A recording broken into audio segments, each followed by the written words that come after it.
লাল Facebook profile, চোখে মুখে লাল কাপড়, হাতে প্রতিরোধের আগুন। রাজপথে নেমে আসছে বিদ্রোহী ছাত্র সমাজ।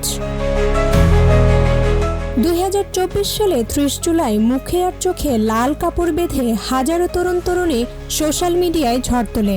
নেতৃত্বে ছিলেন আন্দোলনের অন্যতম সমন্বয়ক মাহিন সরকার।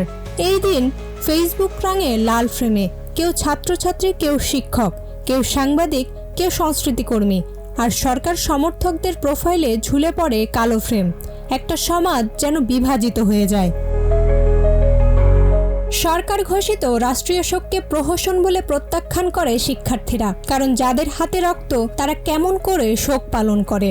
সারা দেশে গণগ্রেফতার ও 6 সমন্বয়ককে ডিবি হেফাজত প্রসঙ্গে টিআইবির ডক্টর ইফতেখারুজ্জামান হুঁশিয়ারি দিয়ে বলেন, 6 সমন্বয়ক ও সব বন্দীকে 24 ঘন্টার মধ্যে মুক্তি না দিলে সারা দেশ উত্তাল হবে। 2024 সালের 30 জুলাই রাতে টেলিগ্রামে এক ঘোষণায় বৈষম্য বিরোধী ছাত্র আন্দোলন জানায়, 31 জুলাই দুপুর ঠিক 12:30টায় রাজপথ কাঁপাতে নামছে ছাত্র সমাজ। মার্চ ফর জাস্টিস কর্মসূচি ঘোষণা।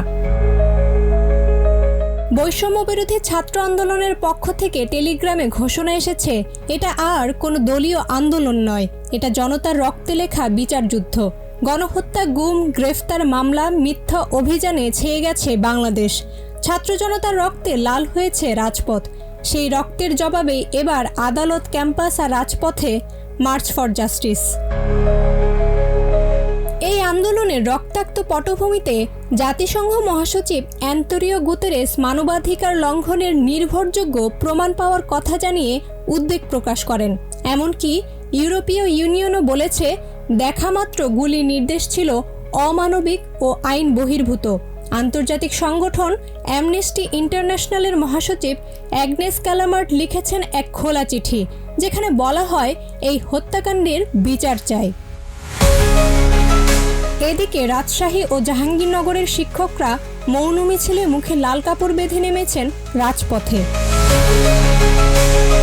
দেশ চলছে, প্রশাসন কাঁপছে, কিন্তু ছাত্র সমাজ বলছে এবার আর পিছু হটব না।